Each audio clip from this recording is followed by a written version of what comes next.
নমস্কার বন্ধুরা, চলে এলাম একটা অন্য নতুন রান্না নিয়ে। যেটা বানাবো সেটা হচ্ছে ভেজিটেবিল অমলেট। মানে এটা বাচ্চাদেরও আপনারা করে দিতে পারেন, যদি যে সকল বাচ্চারা ভেজিটেবল খেতে পছন্দ করেন তাদেরকে দিতে পারেন। কিছু না, এখানে আমি নিয়েছি পেঁয়াজ কুচি, লঙ্কা কুচি, গাজর আর বিট এটাকে আমি গ্রেড করে নিয়েছি। সঙ্গে নিয়েছি একটু টমেটো কুচি। এটাকে ভালো করে নুন দিয়ে মাখিয়ে নিলাম।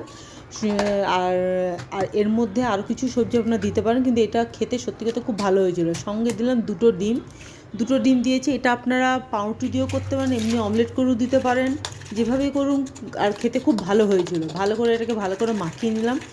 মাখিয়ে নেওয়ার পর এবার তাওয়াতে মধ্যে ফ্রাই প্যানের মধ্যে অল্প সাদা তেল দিয়েছি, দিয়ে এটাকে ঢেলে দিলাম।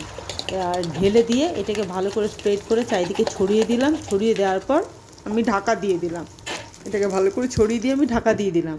আর এটুকু ঢাকা দিয়ে একটুখানি রেখে দিয়ে আবার এটাকে উল্টাতে হবে। আর একটা কথা বলে রাখি, বাচ্চাদের বড়দের সবার জন্য আর খেতে সত্যিই কথা ভালো হয়েছিল।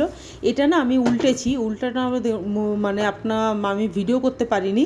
আমি উল্টে দিয়েছি, উল্টে নিয়ে সেটাকে আবার আমি ওই দিকটা করেছি, এই দিকটা করেছি, ওই দিকটাও করেছি, দুটো করে ভালো করে দুদিকটা সেঁকে নিয়েছি।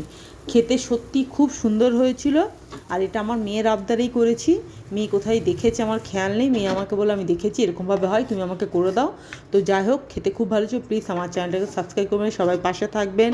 আসবো নতুন এক ভিডিও নিয়ে। টাটা।